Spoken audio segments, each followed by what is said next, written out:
Serendipity, not a plan, introduced me to the NHS. I think it was about in 1994. I received a request, very unexpectedly, from Alan Langlands to come here and to meet with him and with his executive team. At that time, I was a novice in the field of healthcare quality. Colleagues of mine and I had started the Institute for Healthcare Improvement several years earlier, and I was only beginning then to understand how vast was the collection of sciences that I now know to underlie modern and powerful approaches to the improvement of systems. What happened to me then were two things. First, good people in the UK opened their arms to me to invite further dialogue. And second, I fell in love with the NHS. In my speech at the NHS 60th anniversary celebration in July, I tried to explain why, to an American observer, the NHS is such a seductress.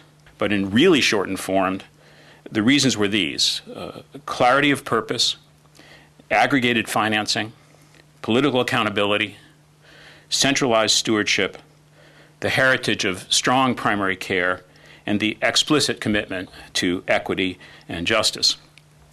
Because of these circumstances, the NHS can do for the people of the UK what the healthcare system in the US cannot do for the people of the US.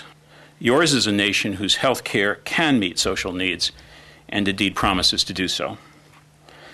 Like any lover, it took me a while to see the blemishes of my beloved.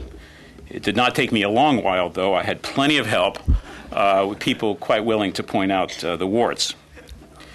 And then came my second surprise, second after Sir Alan's unexpected phone call.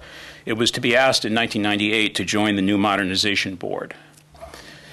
Since that time, 10 years ago, just about when the Health Foundation started, my involvement in and my connection with the NHS in the UK, now in all 4 nations, has steadily deepened to my delight.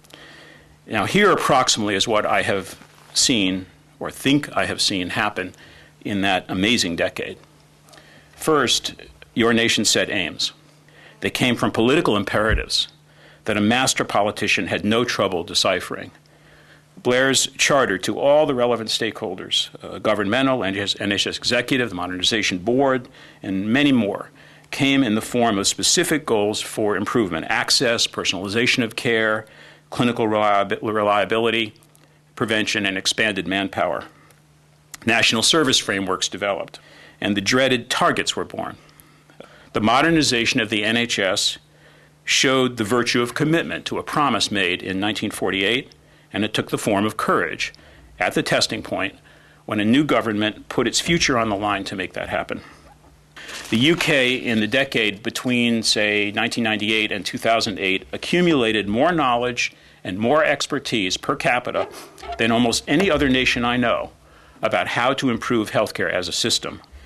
In some ways, the period between the publication of the Modernization Plan for the NHS in the year 2000 and the third election of Tony Blair seems to me a golden era for the pursuit of improvement in the NHS. I dare say no other country, not at national scale, did quite so well at quite so large a scale.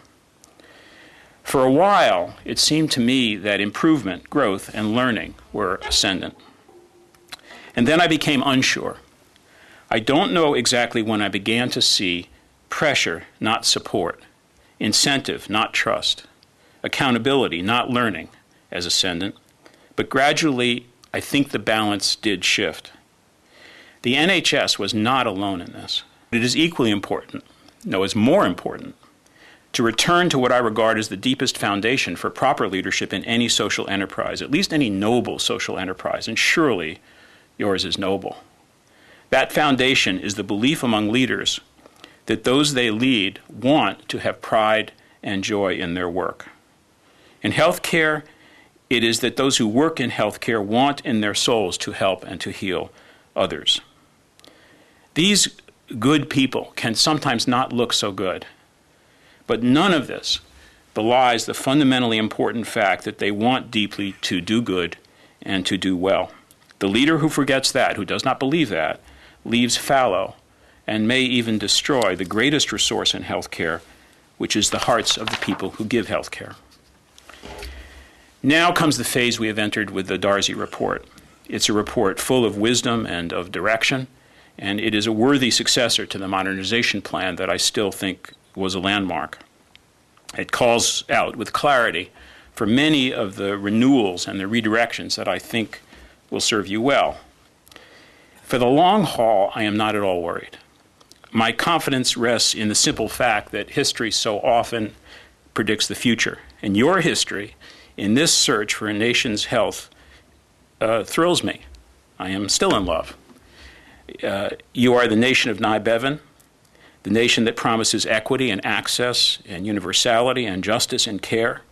You are the nation of Douglas Black and Derek Wanless, the nation that is good enough to ask who gets left out and that is good enough to stop it. You are the nation of Alexander Fleming and Florence Nightingale, the nation that brings science to service.